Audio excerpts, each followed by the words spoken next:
आमे पढ़िबा एप्री प्रकाशित 3:19 आम्भे जेते लोकंकु भलो पाओ सेमानकु अनुयोग व शासन करिथाउ अतएव उद्योगी होई मन परिवर्तन कर। परमेश्वर जेउ मानकु प्रेम करंती सेमानकु से केवल शासन करंती बोली भावतु नहीं।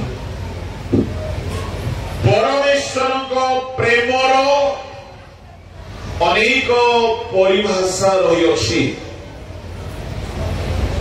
मुगत काली आम निरूपित प्रसंगर शास्त्रांश अनुसार लाउदिकिया मंडली पाई की हेतु परमेश्वर एरूप एक कथा कहछन्ति आमे जेते लोक को भलो पाओ जदि भलो पाउछन्ति तेरे शासन काहीकि ताने जहा को परमेश्वर भलो पाउछन्ति से व्यक्ति आउ परमेश्वर को जो शब्द शासन से भीतरे गोटे कथा लुकायित अछि। आमे जदि कहानी को प्रेम करू इंग्रजी वर्षन रे लेखा अछि प्रेम बोली। प्रभु को लोक माने परमेश्वर काहीकि जेउ मंडली को से प्रेम करुछंती से मंडली को से शासन करिवे कारण होउछि शासन और प्रेम मझिरे गोटे विषय अछि ताहा होउछि पाप। परमेश्वर जदि हमको प्रेम करुछंती आओ आमे जदि पापरे ही रहिबा तेबे तांको प्रेमर परिभाषा शासन रे बदली जाए। ईश्वरको प्रेमर अनेक परिभाषा अछि। मु आपनको 4-5 गोटी परिभाषा कहिबी तापर शासन रो लाभ कथा कहिबी। गोटिए परिभाषा हैला शासन काहीकि दुष्ट मानक प्रति परमेश्वर को प्रेमर डेफिनेशन बा संज्ञा शासन छड़ा किछि नाही। एणु परमेश्वर को प्रेम प्रत्येक व्यक्ति पाई पृथक पृथक प्रकारे प्रकाशित होई थाए। काहा पाई से शासक पिता अटंती काहा पाई से शासन करिकी निजर प्रेमर परिचय प्रदान करंती।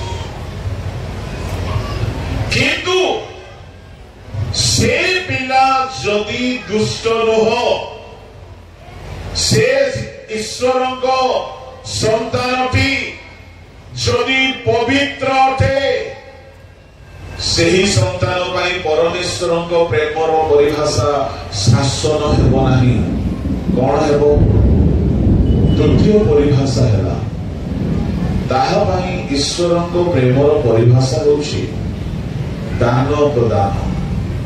जोहर 3:16 टिके पढंतु परमेश्वर को प्रेमर गोटे परिभाषा सेठाए कारण मने अछि तो पढियो कारण ईश्वर जगत को एडे प्रेम कले जे से अपना अद्वितीय पुत्र को दान कले जेपरि जे केही ताहाको ठारे विश्वास करे से विनष्ट न होई अनंत जीवन प्राप्त हुए।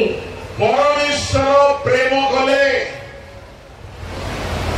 ईश्वर जगत को प्रेम कले आओ प्रभु को लोक माने से आपणार बहुमूल्य एकमात्र पुत्र को दान कले ताने परमेश्वर को प्रेमर परिभाषा मध्य गोटे परिभाषा है बहुमूल्य दान देवा गिफ्ट देवा से दान देखी निजर प्रेम प्रकाश करती तेरे आपण कहिबे आज्ञा आपण कहिले दुष्ट मानव पई शासन प्रेम तेरे एई जोहर 3:16 रे तो जगत को प्रेम करिकी से शासन काहे कले नाही प्रभु को लोक माने जगत को प्रेम करी काहे शासन करि नाहंती ताहार कारण आमे देखिले पाई पारिबा प्रेरित पुस्तक बाहर करो प्रेरित ताहार 17 अध्याय रे ताहा लेखा अछि 17 अध्याय रो 28 रु पढो कारण कहां पढारे आम्भो मानकर अस्ति गति व स्थिति जेपरि आपण मानकर निज कवि मानक मध्यरु सुधा केते को कहि अछंती कारण आम्भे माने मध्य ताहाको वंश आम्भे माने मध्य ताहांकर वंश तापरे 29-30 तेबे आम्भे माने ईश्वरकर वंश हेबारु ईश्वरक स्वरूप मनुष्यर शिल्प ओ कल्पना अनुसारे खदित स्वर्ण की रौप्य की प्रस्तर तुल्य ज्ञान करिबा आम्भमानकर उचित नहे ईश्वर सेही अज्ञानतार काल अपेक्षा करि अछंती सत्य किंतु एबे से सर्वत्र समस्त मनुष्य को मन परिवर्तन करिबा निमंते जणांती गोटे समय थिला सेई समय को प्रभु नाम देउछंती अज्ञानतार समय प्रभु लोक माने समग्र जगत निवासी अज्ञानतार सहित पाप करुथिबा बेले परमेश्वर आपणार एकमात्र पुत्र को जगत को दान करे जदि केही अज्ञान भावरे ध्यान देबे अस्तव्यस्त आमे हेबा नै जेहेतु प्रभु बहुत करुणा सीको एते दया करिसंती कि वर्षा हेले मध्य आपण भिजिबे नै वाक्य सुनि पारिबे पक्का टेंट रो अरेंजमेंट हेछि आउ से वर्षा दीदी आसीबो जीवो आउ मेघ भाईना वर्षन करिवो किंतु आपण भाई भूणी माने प्रभु को वाक्य रे आमोद प्रमोद करौछु बोलो यीशु मसीह की जोरे कहिबा हालेलुया हालेलुया और ये जोरे हालेलुया ईश्वर जगत को प्रेम करे प्रेम करी की शासन आरंभ करि नाहंती काहे की जेहेतु जगत अज्ञानतार सहित पाप करुछला एनु जदि केही अज्ञानतारे पाप करियोछि ताको परमेश्वर शासन करती नाही मो आपन को कहिबा पई चाहे आमे एठारे जदि केही अज्ञानतारे कोनोसी पाप करि देइथिलु प्रभु को लोक माने अज्ञानर पापर दंड प्रभु दियंती नाही मने रखिबे जदि केही भी अजानतरे अज्ञानरे भूल करि दिए ताहारो से भूल को परमेश्वर अज्ञ व्यक्ति बोली अजଣା व्यक्ति बोली से अज्ञानी बोली परमेश्वर अज्ञानर काल को धरती नाही से पाप को से धरती नाही से अज्ञानर पाप कर्म को उपेक्षा करती अच्छा ताहले केही केही भाबुथिबे जाहो गोटे भल कथा अज्ञान रे जदि पाप होई गले प्रभु आपको दंड देबे नाही सुनते एठारे किए अछती आज्ञा अज्ञानी आमे तो पाप संबंधी ज्ञान रे सब पीएचडी करिछु स्कॉलर गुडा को कहा को मिछ कहिबार ज्ञान नहीं कहतो कहा को लोभ करिबार नॉलेज नहीं କାହାକୁ ରାଗିବାର ଜଣା ନାହିଁ କୁହନ୍ତୁ, କାହାକୁ ଅଭିଳାଷର ଧାରଣା ନାହିଁ, କାହାକୁ ବ୍ୟଭିଚାର ପାପର ଜ୍ଞାନ ନାହିଁ। କିଏ ସେ ପାପର ଜ୍ଞାନ ହିଁ ରଖିନାହାନ୍ତି, କିଏ ସେ ଅଜ୍ଞାନୀ? ପ୍ରଭୁଙ୍କ ଲୋକମାନେ ହଁ ସେହିପରି ତଳେ ଲୋକ ଅଛନ୍ତି ଯେଉଁମାନେ ପାପ କରିବା ଯେ ଭୁଲ ଅଟେ ଏହା ଜାଣି ନାହାନ୍ତି, ଯେଉଁମାନେ ଯୀଶୁଙ୍କ ଶାସ୍ତ୍ରକୁ ପଢି ନାହାନ୍ତି, ଯେଉଁମାନେ ବାକ୍ୟକୁ ଜାଣି ନାହାନ୍ତି, ଯେଉଁମାନେ ଅଣ ଖ୍ରୀଷ୍ଟିଆନ ଜୀବନ ଯାପନ କରୁଛନ୍ତି, ଯୀଶୁ ଯେ ପାପକୁ ଘୃଣା କରନ୍ତି, ପ୍ରଭୁ ସେ ପବିତ୍ର ଅଟନ୍ତି, ଆଉ ସେମାନେ ନିଜ ନିଜର ନାସ୍ତିକବାଦ ମତାନୁସାରେ, ନିଜ ନିଜର ପାଖଣ୍ଡ ନୀତି ଅନୁସାରେ ସେମାନେ ଶାସ୍ତ୍ରକୁ ଜାଣି ନାହାନ୍ତି, ବାକ୍ୟକୁ ଜାଣି ନାହାନ୍ତି, ଯୀଶୁକୁ ଜାଣି ନାହାନ୍ତି। ସେମାନେ କାଷ୍ଠ ପ୍ରତିମା ବା ଗଛ ପତ୍ରର ସେମାନେ ଭକ୍ତ ହୋଇଛନ୍ତି। ସେ ଯେ କୌଣସି ହେଉନ୍ତୁ ନା କାହିଁକି, ମୁଁ ଆପଣଙ୍କୁ କହିବା ପାଇଁ ଚାହେଁ, ଯଦି କେହି ଜାଣି ନାହିଁ କି ଏଇ ପାପ କରିବା ଦ୍ୱାରା ପରମେଶ୍ୱର କ୍ରୋଧ କରନ୍ତି, ଦଣ୍ଡ ଦିଅନ୍ତି, ପରମେଶ୍ୱର ଶାସନ କରନ୍ତି, ଯଦି ସେମାନେ ଅଜ୍ଞାନତାରେ ପାପ କରୁଛନ୍ତି, ଶୁଣନ୍ତୁ, ସେମାନଙ୍କ ପାଇଁ ପ୍ରଭୁଙ୍କ ପ୍ରେମ ଦଣ୍ଡ ସହିତ ପ୍ରକାଶିତ ହେବ ନାହିଁ। ସେମାନଙ୍କ ପାଇଁ ପ୍ରଭୁଙ୍କ ପ୍ରେମ ଦାନ ସହିତ, ଅତୁଳନୀୟ ଦାନ ସହିତ। ଏଣୁ ଅଣ ଖ୍ରୀଷ୍ଟିଆନ, ଅଣ ଜିହୁଦୀ ବିଜାତି ମାନଙ୍କ ପାଇଁ ପରମେଶ୍ୱର ସେମାନେ ଚୋରି କରୁଥିଲେ ବି ଦଣ୍ଡ ଦେଉନାହାନ୍ତି, ସେମାନେ ବ୍ୟଭିଚାରୀ ହେଲେ ବି ଦଣ୍ଡ ଦେଉନାହାନ୍ତି, ସେମାନେ ବେଶ୍ୟାଳୟ ଖୋଲିକି ବସିଲେ ବି ଦଣ୍ଡ ଦେଉନାହାନ୍ତି, ସେମାନେ ପାପ କଲେ ବି ଦଣ୍ଡ ଦେଉନାହାନ୍ତି। ଏଣୁ ଚିହ୍ନି ରଖନ୍ତୁ, ଆପଣ ଭାବୁଥିବେ ଆଜ୍ଞା ଆମକୁ କାହିଁକି ଏତେ ଦଣ୍ଡ? ଆରେ ଆପଣ ମାନେ ଅଜ୍ଞାନୀ ନୁହନ୍ତି, ଆପଣ ବାଇବଲ ପଢିଛନ୍ତି, ଆପଣ ଚର୍ଚ୍ଚ ଯାଉଛନ୍ତି, ଆପଣ ମନ ପରିବର୍ତ୍ତନ କରିଛନ୍ତି, ଡୁବ ନେଇଛନ୍ତି, ବାଇବଲ ଧରିଛନ୍ତି, ଆପଣ ଈଶ୍ୱରଙ୍କର ସନ୍ତାନ ଅଟନ୍ତି। ପର ଘର ପିଲାକୁ ଆପଣ ନିଜ ମା ବାପା, ଆପଣଙ୍କ ମା ବାପା ପର ଘର ପିଲାକୁ ଶାସନ କରିବେ? କେବେ କରିବେ ନାହିଁ।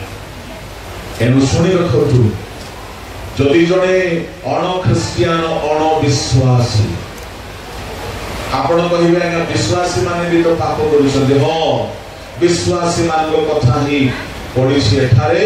ଯଦି ଜଣେ ଖ୍ରୀଷ୍ଟିଆନ ହେଇକି ପାପ କରୁଛି ଆଉ ଦଣ୍ଡ ପାଉନାହିଁ, ତାମାନେ ସେ ଖ୍ରୀଷ୍ଟିଆନ କି ଖ୍ରୀଷ୍ଟିଆନ ନୁହଁ, ସେ ପ୍ରଭୁଙ୍କୁ ଜାଣି ନାହିଁ, ବାକ୍ୟ ଜାଣି ନାହିଁ, ସତ୍ୟ ଶୁଣି ନାହିଁ। ମୁଁ କହିବା ପାଇଁ ଚାହେଁ, ଯଦି କେହି ଅଜ୍ଞାନତାରେ ରହିକି ପାପ କରେ, ପ୍ରଭୁ ସେ ଅଜ୍ଞାନତାର କାଳକୁ ଉପେକ୍ଷା କରନ୍ତି। କିନ୍ତୁ যদি কে সত্য জ্ঞান প্রাপ্ত হেলা পরে পাপ করে, তাহাকে সে ক্ষমা দিয়ন্তু নাই, সে শাসন করন্তু। পড়ে দিয়ন্তু 10 অধ্যায়ের 25-26 পড়া।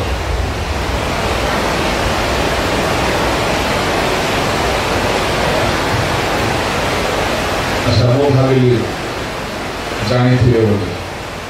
26 ଏପ୍ରିଲ 10-26।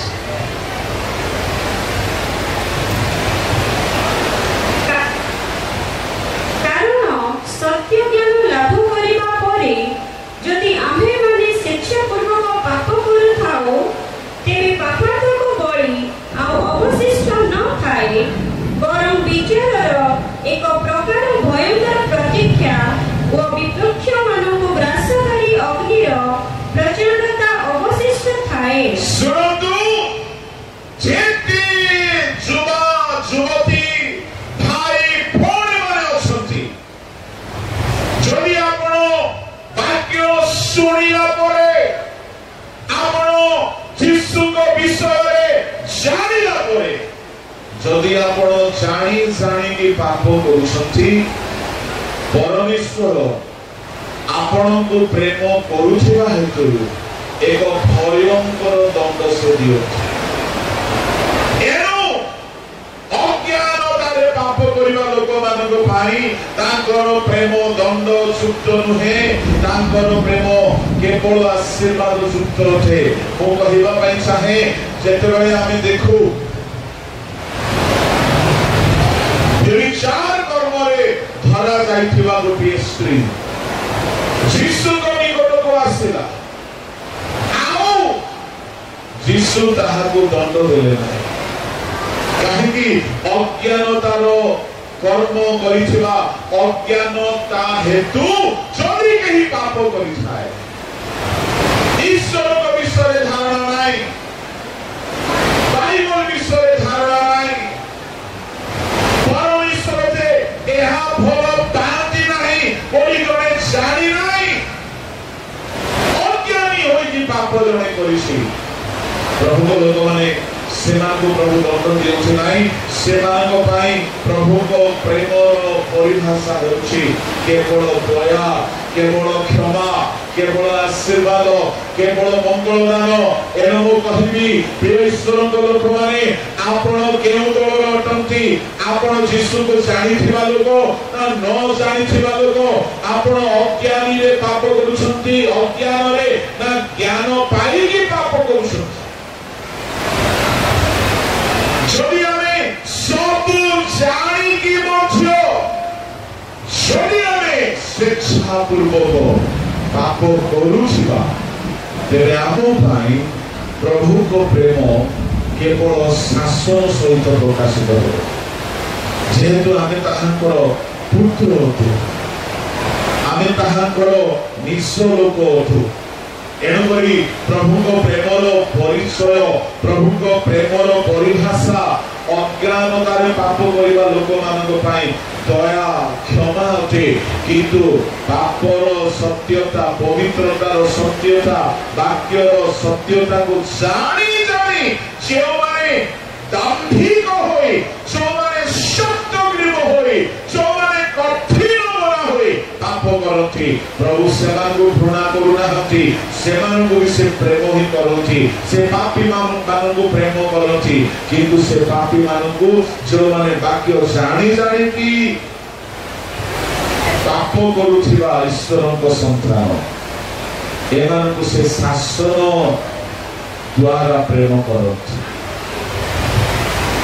एटा गोटे परिचय तृतीय प्रभु को प्रेमर परिचय देला तांकर प्रेम से परित्राण देवा द्वारा प्रकाश करथि रोमियो 5:8 पढतु एहा तांकर आउ गोटे प्रकार प्रेमर परिभाषा अछि पापी थिबा समय सुधा कृष्ण जी आत्मा मानक निमंत्रण मृत्यु मुख कले सेथि ईश्वर आत्मा मानक अपना प्रेम सप्रमाण करूछंती से आत्मा मानक प्रति आमे पापी थिबा समय सुधा निरुपाय थिबा समय सुधा से आत्मा मानक से पाप क्षमा देवा निमंत्रे निजे गोटे योजना बनाइले निजे रक्त छराइबा पाई हातरे पादरे कंटार मार खाइबा पाई पिठरे गरडा मस्तकरे घंटा मुकुट देहर सब रक्त छराइबा पाई कोडी एक योजना बनाइले ए योजना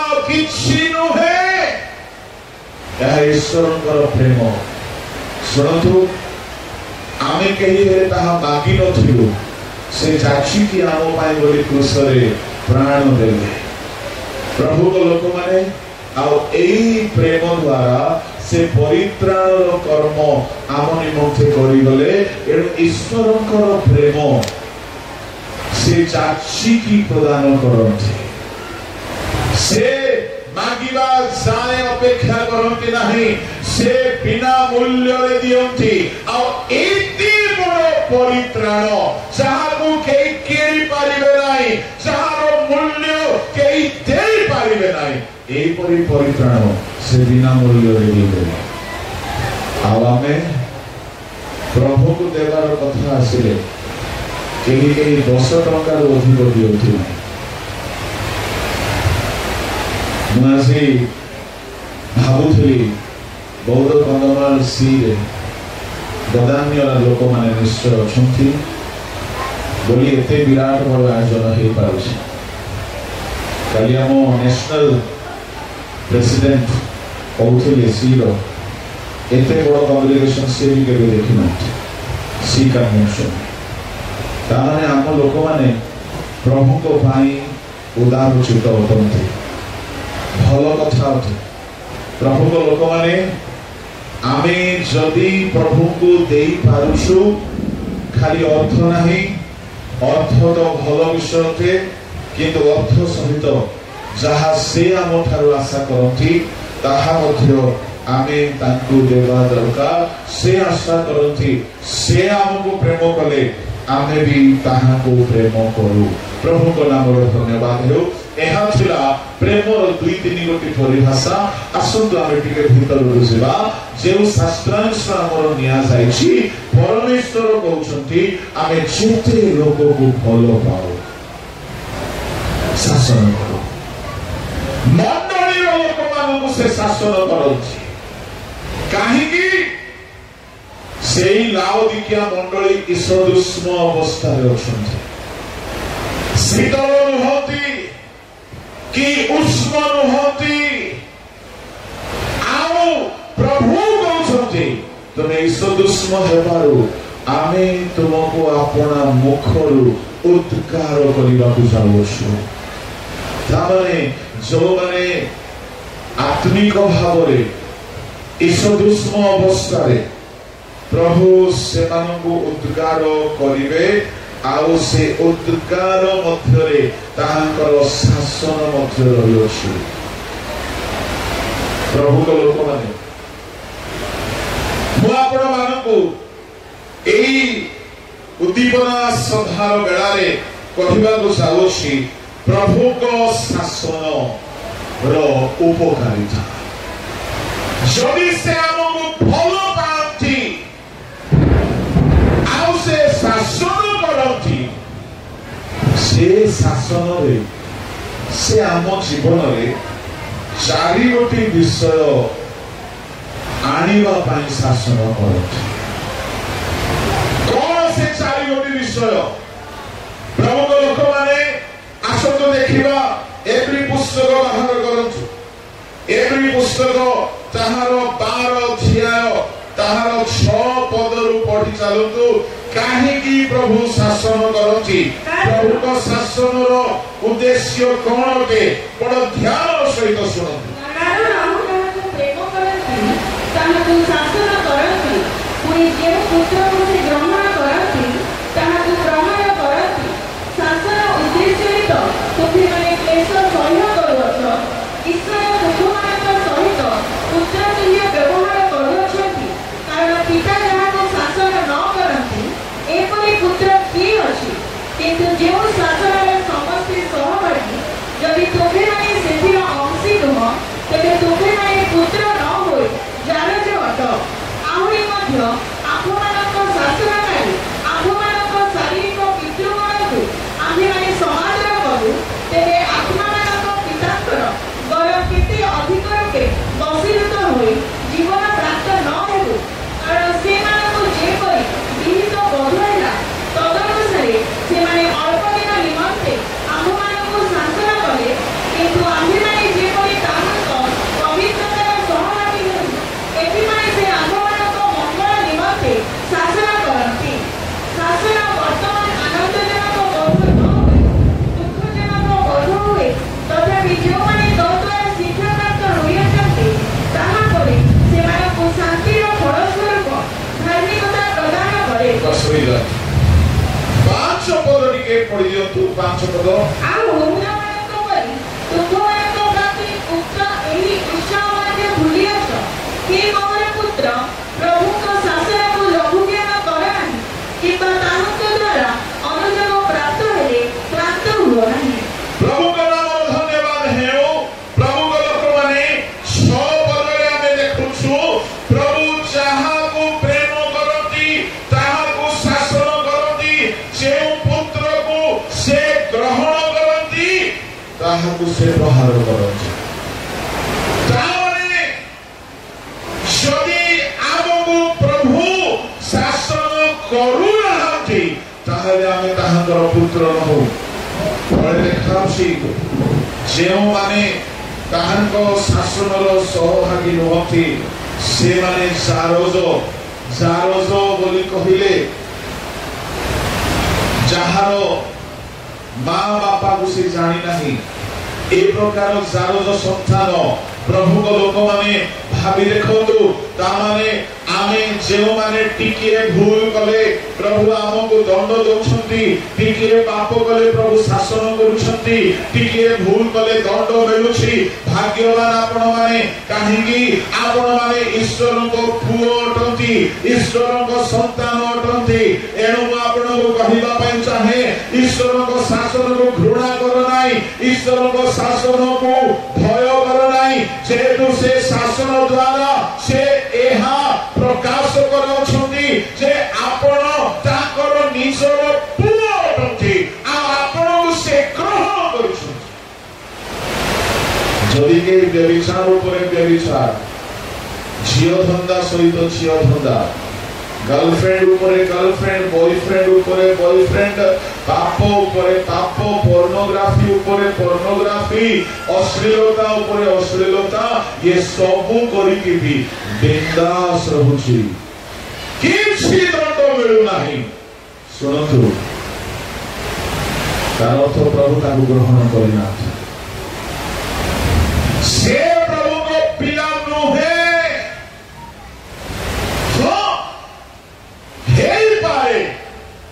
बेले बेले आउ गोटे धारा आईन प्रभु लगाती, कौन दीर्घ सहिष्णु हुअंती, निज पिला मानकु मध्य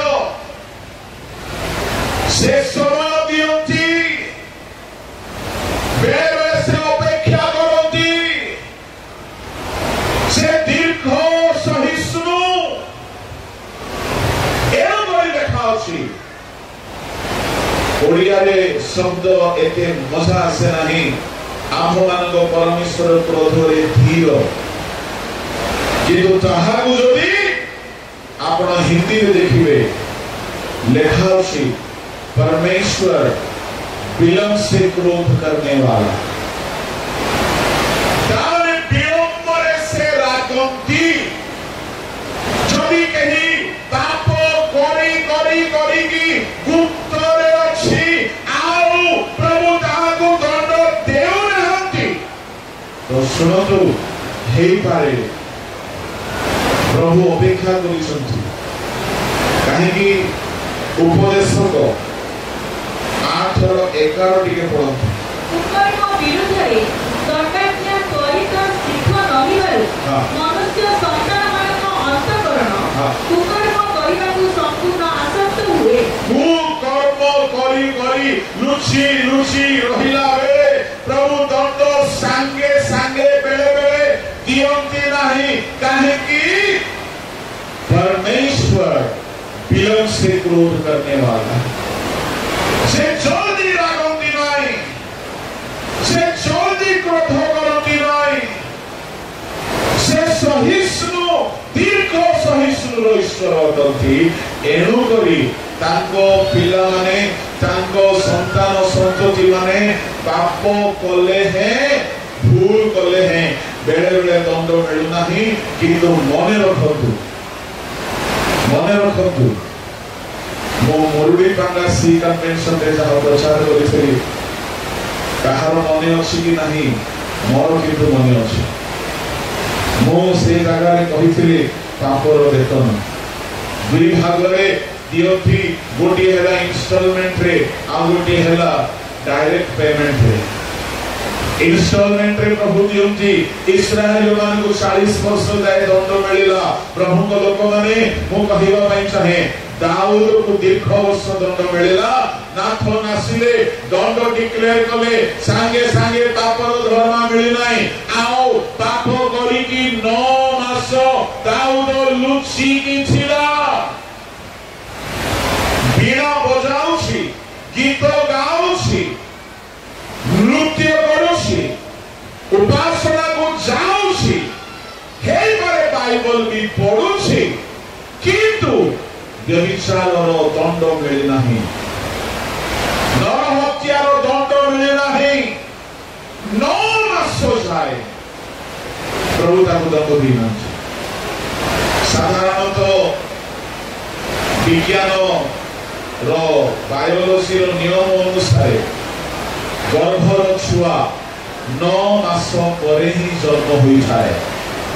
आउ बत्सेवा दाऊदंग मध्यरे जेउ पापटी हेला ताहारो फल 9 मास परे गोटिए व्यभिचारर संतान चारो जो संतान जन्म हेला। प्रभु को लोक माने मु कहिबा पई चाहे 9 मास काल प्रभु नीरव रहिले। केते सहिष्णु अटंती प्रभु। जदि आज एठारे केही अछंती पाप गले हे दंड मिलू नाही बोली भाबुछंती, गोटे डायलॉग मने पड़ुची, खुदा मेहरबान है इसलिए हर गधा पहलवान है। प्रभु बहुत मेहरबान अटंती, किंतु सुनतु से सब पापर दंड मूलधन कलंतर सहित दियंती। सब पापर दरमा देबे। एणु कहिबा पई चाहे जदि आपण पाप करिकी दंड पाई रहती बेसी भय हेबार कथा होते। कहीं एका संगे पेमेंट मिलियो ना तो भाववादी गले पेमेंट रो स्लिप धराई देले से दिन पापर पेमेंट ही नाही। आस्ते आस्ते पेमेंट हेबा को लागिला। 7 दिन परे पुओ मोला आउ धीरे धीरे वर्षे 2 वर्ष परे एमती हेला से अन्यर स्त्री को भ्रष्ट करिसला।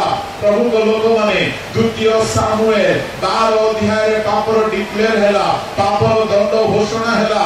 11 अध्याय रे पाप करिसला, 13 अध्याय रे पापर दरमा मिलिला। कोन तार निज झियो को चार पुओ व्यभिचार करी भ्रष्ट कला। 14 अध्याय रे आउ गुडिए भयंकर घटना होछि। एमती हेकी तार 10 गोटी उपपत्नी को तार निज पुओ भ्रष्ट कला। घरे हत्या, घरे खड्ग, घरे मृत्यु, घरे व्यभिचार। कोन भाउछंती जदि केही एठारे गुप्त रे पाप करी लुचि दियछ, भावतु नहीं जे प्रभु तुमको ऐसा दंड देना हती तो भूली गले बोली से दीर्घ सहिष्णु अपेक्षा करूछन। से दीर्घ सहिष्णु हे अपेक्षा करूछंती। एणु ताको पिला माननको भुओ माननको संतान माननको बेले बेले से विलंब रे दंड दियंती तो बेले बेले शीघ्र दंड दियंती। प्रभु को लोक माने कहीं से दंड दियंती ताको दंड देवार उद्देश्य हेउछि आमे जदि देखिबा ताको शासनर उद्देश्य हेउछि से आमको टिके पढि दियंतु एप्री 12 अध्याय शासनर केतोटी आशीर्वाद मु आपण मानकु कहबाको चाहूछि। पढि दियंतु 9 पद। आहुरी मध्य आम्भमानको शासनकारी आम्भमानको शारीरिक पितृगणको आम्भेमाने समादर करू, तेरे आत्मामानको पितांकर बरं केते अधिक रूपे बसीभूत होई जीवन प्राप्त न हेतु। कारण से तारे परमेश्वर शासन कला बेले बसीभूत हुअन्तु। मु आपनको दुई गोटी व्यक्तिर कथा कहिबी जेतेबेले प्रभु शासन कले दाऊद सांगे सांगे निजर भूल को स्वीकार कला आउ समर्पित हेला, उपवास कला, बसीभूत हेला। प्रभु को दासंग मुख देई बाहरी थिबा दंडर बाणी सुनु सुनु बसीभूत हेला। एणु से रक्षा पाइला। किंतु आहाब राजा, साउल राजा, इस्राएल जेतेबेले एलियो भाववाणी कहिले सेतेबेले इस्राएल ताहाको मारिबा पाई गोडाउछि बसीभूत हेले नाही। जेतेबेले साउलको पाई सामुएल कहिले तुम राज्य तुम ठारू नियासिबो, साउल ताकर बसीभूत हेले नाही। साउल परमेश्वर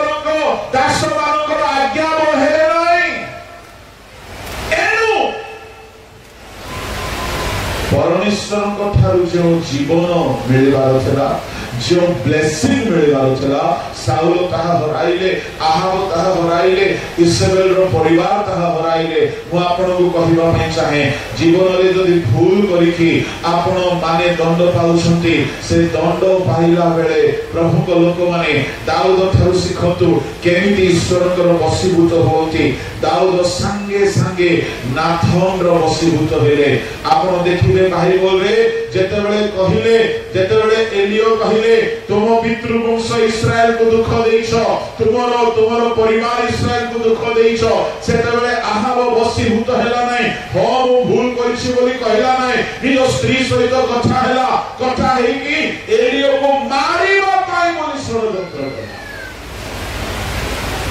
एनु आहाबर वंश अभिशप्त हो गले जेतेबेले परमेश्वर शासन करथि दुई प्रकार प्रतिक्रिया लोक मानकर देखा दिए एक है वशीभूत द्वितीय है शासन अग्राह करके उठत जो माने ईश्वर को शासन बेल को वशीभूत है दाऊद को सैल्यूट मारिबा को पड़िबो तार पाप लोक लक्षण को आसीगला लोक माने जानिले ता घर लोक माने जानिले मु कहबा पई चाहे जुवा जुवती माने सुनंतु ध्यान रे यदि तुमरो गुप्त पाप बाहर को आसीगला आपण भाग्यवान काहेकि अनेक कारण गोटिए कारण हैला परमेश्वर चाहती गुप्त रे थिबा पाप समस्ते जानतु जो द्वारा ए लोक संपूर्ण भाव से पाप को छाड़ीबा पाई बाध्य होछि संपूर्ण भाव रे जदि आपण छाड़ीबा पाई चाहछथि गुप्त रे पाप करूछथि छाड़ी पाउनाहथि प्रभु जदि शासन करिले तुमर पाप को समस्त रे सर्वप्रथमे समस्त को सामना रे ओपन करि देबे दाऊद को पाप दाऊद को सम्मुख रे ओपन हैला ताहा हो ताकर दास दासी गण जानिले ताको स्त्री माने जानिले ताको पुओ झियो माने जानिले किते अपमानित होइथिले दाऊद निज पुओ झियो सामना रे निज स्त्री मानक सामना रे निज कर्मकर्ता कर्मचारी मानक सामना रे निज देश लोक सामना रे आज सारा दुनिया सामना रे आज सब मंच रे सब वेदी रे सब गिरजा रे दाऊदकर पापर चर्चा हुए किंतु जानि छथि से नम्रता से चर्चा दाऊद को एते भांगिला से एते चूर्ण कला से दाऊद नाथन को मारिबा पाई ऑर्डर देले नाही किंतु आपण बाइबल रे देखंती आहाब राजा इस्राएल रानी एलियो को मारिबा पाई ऑर्डर देले मु कहिबा पाई चाहे एलियो को तुमे किए मारिबो आज जाई एलियो मरि नांती काहेकि ईश्वर को दास मान से प्रिय भूलाता है मरण मनीष चाहिए आसे नहीं जदि आहाब नम्र होइकि वशीभूत होइथांते प्रभु को लोक माने रक्षा पाइथांते मु कहिबा पई चाहे दाऊदर पाप ओपन हैला समस्ते जानिले आ दाऊद सही क्षणी स्वीकार कले हां मु पाप करछि एहा कहले नहीं टिके रूम भीतर को चलो टिके लुचि कुह कहले नहीं टिके मते गुप्त रे कुह म दास माने अछंती प्रभु कहले कोन बोली द्वितीय सामुएल 12 अध्याय तुमे एही कर्म गोपन रे कलो मात्र आमे ताहा प्रकाश रे दंड देबा पढो से पढो द्वितीय सामुएल भाबिले काढी रेडी थुए बोली द्वितीय सामुएल 12 अध्याय पढो पढो सदा प्रभु एही कथा कहंती देखो आम्भे तुम निज वंशरु तुम विरुद्ध रे अमंगल उत्पन्न करिबा ଓ ଆମ୍ଭେ ତୁମ୍ଭ ଭାର୍ଯ୍ୟମାନଙ୍କୁ ତୁମ୍ଭ ସମ୍ମୁଖରେ ନେଇ ତୁମ୍ଭ ଆତ୍ମୀୟକୁ ଦେବା ତହିଁ ସେ ଏହି ସୂର୍ଯ୍ୟ ସମ୍ମୁଖରେ ତୁମ୍ଭ ଭାର୍ଯ୍ୟଗଣ ସହିତ ଶୟନ କରିବ। ତୁମ୍ଭେ ଏହା ଗୋପନରେ କର, ମାତ୍ର ଆମ୍ଭେ ଏହି କର୍ମ ସମୁଦାୟ ଇସ୍ରାଏଲ ଆଗରେ ଓ ସୂର୍ଯ୍ୟ ସମ୍ମୁଖରେ କରିବା। ସେତେବେଳେ ଦାଉଦ ନାଥାନକୁ କହିଲେ, ମୁଁ ସଦାପ୍ରଭୁଙ୍କ ବିରୁଦ୍ଧରେ ପାପ କରିଅଛି। ଏହା ହେଉଛି ପରମେଶ୍ୱରଙ୍କର ଶାସନ। ଯୁବାମାନେ ଯୁବତୀ ମାନେ ମୁଁ ଈଶ୍ୱରଙ୍କ ଶାସନ କେମିତି ଆପଣଙ୍କୁ କହୁଛି। ଯଦି ତୁମର ଗୁପ୍ତ ପାପ ର ଦଣ୍ଡ ସେ ଦେବାକୁ ଆରମ୍ଭ କରିବେ, ସେ ଯଦି ଶାସନ କରିବାକୁ ଆରମ୍ଭ କରିବେ, ତୁମର ପାପ ଗୁପ୍ତ ହେଇକି ରହିବ ନାହିଁ। କାହିଁକି? ପ୍ରଭୁ ଚାହିଁବେ ଏ ପାପ ବାହାରକୁ ଆସୁ, ଯୋଉଦ୍ୱାରା ସେ ଲୋକ ଅପମାନିତ ହେବ। ତାମାନେ ପରମେଶ୍ୱରଙ୍କର ଶାସନ ଭିତରେ ଅପମାନ ମଧ୍ୟ ଗୋଟିଏ ଶାସନ ଅଟେ। ମାନ ସମ୍ମାନ ସବୁ ଚୁରମାର ହେଇଯିବ। ଆପଣ ସବୁ ସମ୍ମାନ ହରାଇବେ, ଲୋକେ ଛେପ ପକାଇବେ, ଲୋକେ ନିନ୍ଦା କରିବେ, ଆପଣଙ୍କର ଶତ୍ରୁମାନେ ବି ନିନ୍ଦା କରିବେ, ସମସ୍ତେ ଘୃଣା କରିବେ। ଶୁଣନ୍ତୁ, ପାପର ଗୋପନୀୟତା ପ୍ରକାଶ ହେଇଗଲା ବେଳକୁ ଯଦି ସମସ୍ତେ ଆପଣଙ୍କୁ ନିନ୍ଦା କରନ୍ତି ତ ମନେ ରଖନ୍ତୁ, ସେ ସମୟରେ ଯଦି ଆପଣ ଆଉ ଥରେ ଠିଆ ହେବା ପାଇଁ ଚାହାନ୍ତି, ବଶୀଭୂତ ହୁଅନ୍ତୁ। ଭାଙ୍ଗି ପଡନ୍ତୁ ନାହିଁ, ମୁଁ ମରିଯିବି, ଅପମାନ ସହିପାରିବି ନାହିଁ, ଭାବନ୍ତୁ ନାହିଁ, କେବେ ଭାବନ୍ତୁ ନାହିଁ। କାହିଁକି? ଦାଉଦ ଶରଣାପନ୍ନ ହେଲେ, ଦାଉଦ କହିଲେ ମୁଁ ପାପ କରିଅଛି। ଭାବି ଦେଖନ୍ତୁ, ଦାଉଦଙ୍କର ଶରଣାପନ୍ନ ହେବା ଆମେ ସମସ୍ତେ ବିଶ୍ୱାସୀ ମାନେ, ପାଳକ ମାନେ, ପ୍ରଭୁଙ୍କ ଲୋକମାନେ ଶିଖିବା ଦରକାର। କେହି ହେଲେ ନିଜର ଗୁପ୍ତ ପାପକୁ ଗୀତରେ ଲେଖିକି ବାଇବଲରେ ରଖିବ, ସବୁ ପାପକୁ ସ୍ୱୀକାର କରିକି ଗୀତ ସଂହିତାରେ ଲେଖିଦେବେ।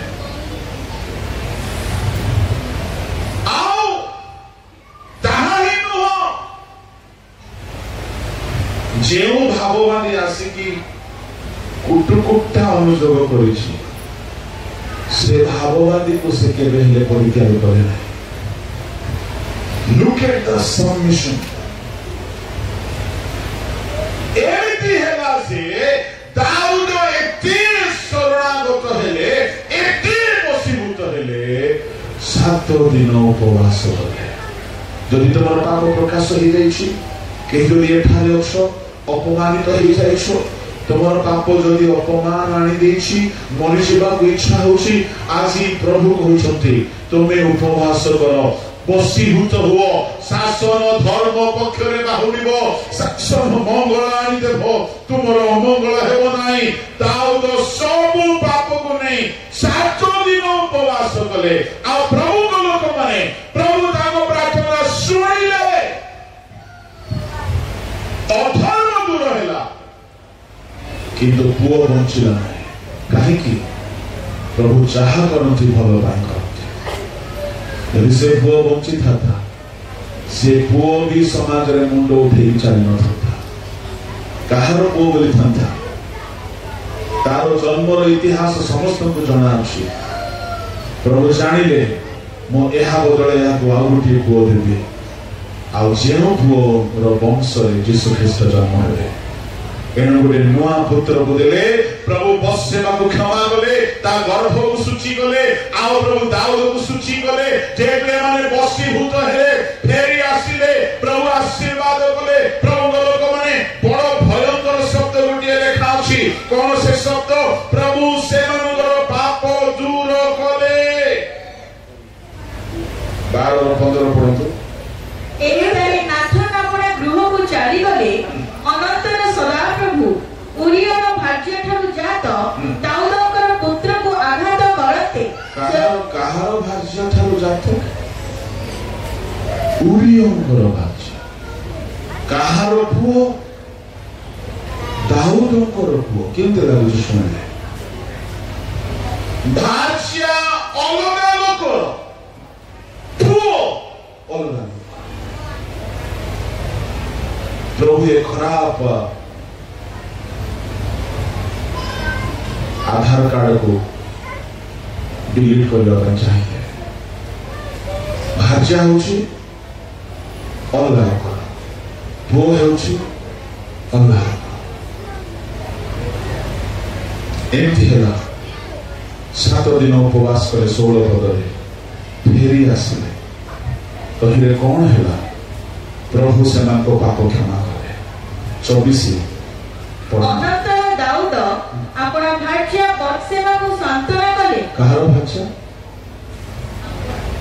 लेखा अछि पदर पदरे उरियर भार्या, किंतु जेतेबेले से फेरी आसिले उरिय मरी जाइछे, उरिय बंची आसी पारिबो नाही, विधवा हो जाइछे, भ्रष्ट हो जाइछे, कलुषित हो जाइछे, गर्भ असुचि हो जाइछे, केते केते बड़ बदना फेरी आसिले, फेरी आसते उपवास करते, दंड भी मिलेगा, गर्भर छुआ मरीगला, समाज रे निंदा अपमान लज्जा एते कष्टर शासन पाइले हैं दाऊद उपवास कर फेरिले, प्रभु क्षमा देले, क्षमा देकी से उभय को प्रभु ग्रहण कले आउ दाऊदर भार्या बोली स्थान देले। खाली सेठिकी नाही मु कहबा पई चाहूची जदि आपण प्रभुको शासन बेलकु समर्पित हेबे पुरातन सबु पाप प्रभु लिभाई देबे, पुरातन सबु दुर्नाम लिभि जीवो, आपण समाज रे अल्प दिन निंदित हेबे। एमिति हैला जीसु को वंशावली देखिबे एई बत्सेबार पुओ हेले सोलोमन आ सोलोमन को वंशावली रे जीसु ख्रीष्ट जन्म हेले। मु कहबा पई चाहे जीसु जन्म हेला परे जीसु कुटिला रे कहिनांती छी बत्सेबार वंशावली रे मु आसिले कि बरं जीसु कहिले मो दाऊदर सन्तान। प्रभु को लोक माने शासन शरणागत होतु दुर्नाम सुनाम परिणत हो। यदि भितरे भितरे पाप करिकी परमेश्वर शासन कला बेले को जदि बाहुड़ीब नाही तेरे परमेश्वर तुमको आउ दया करिबे। एनु जेउ माने शासन रो बसीभूत हुओती से जीवन पाते